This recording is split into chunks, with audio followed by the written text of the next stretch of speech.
Hi guys, that's me, and today I just wanted to show you a new model I've been working on. So I've made some custom homunculus in the past, but this one is Duke Sliscus from the Dark Eldar codex. Now he doesn't have an official Games Workshop model, so I've done my best to sort of represent him as I think he should look, really.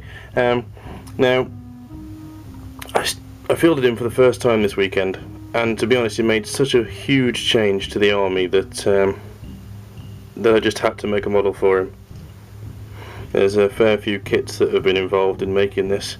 So basically the Duke is he's a rogue Dark Eldar guy. He stole some ships from a few of the Cabals, and he's basically been running a Corsair Dark Eldar fleet, causing havoc in the galaxy. Things he brings to the table for the army, he's got some amazing, these weapons here are venom blades, so they're 2+ on the wound, and if you get 5+, they ignore cover, which is, they ignore armor, which is a huge deal, especially when you're dealing with Terminators, as I was at the weekend. Massive deal. And he also makes all vehicles deep striking, and if you join him with Cabalite warriors or Trueborn, he makes their weaponry 3-up poison. So he brings quite a lot to the table. He's a force multiplayer. Oh, forgetting actually the one major reason that I take him, and that is I run a witch cult which use the combat drugs, and this guy is a bit of a drug dealer. Hence all the drug vials you can see there on his belt, and he lets you roll twice and pick whichever one you like from the combat drugs, which basically means that every single game you're going to get the one that you want, or at least one of 2 that you want, and that really paid off for me this weekend in the games.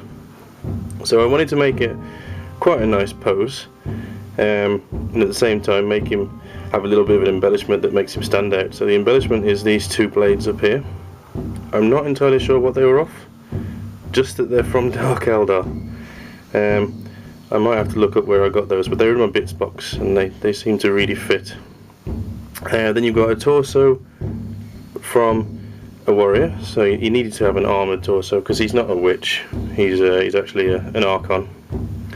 And then I needed some armoured legs, but they were also quite dynamic in their pose, so you can see they're sort of leaping forwards. And I actually managed to find, I don't use Scourge, I haven't got around to painting up the Scourge that I've got, but I found a pair of legs on one of the Scourge which had fairly normal feet, and they were armoured legs, and they look really cool if you sort of make it so, instead of, because that's the way they were posed on the actual base, so that they're coming into land like that.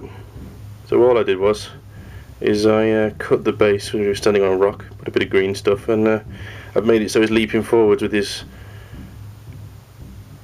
venom blades behind him. And the venom blades again were from my bits box. I think they're from the Scourge kit as well. These are actually some things which are supposed to go on the back of the belts, but I wanted to make him look all sort of tooled up with drugs, so I've stuck them on both of his legs just to give him that extra edge. And then of course you've got the blast pistol there, which he can grab from his back, which is the war gear. So he's completely WYSIWYG. He's got his 2 venom blades, and he's got his blast pistol as well. So I just wanted to show that off, really. Had great fun fielding him this weekend, but of course I used an Archon model, a normal one, which they look a bit naff, to be honest, even though they're fine cast. They're quite good detail, but they look naff. So yeah, I want to show you guys this model. Really chuffed with it. Really happy with the pose that I've got, and the way he stands out from the rest of the army. Right, that's it. So stay well, guys. I'll see you in the next one. Cheers.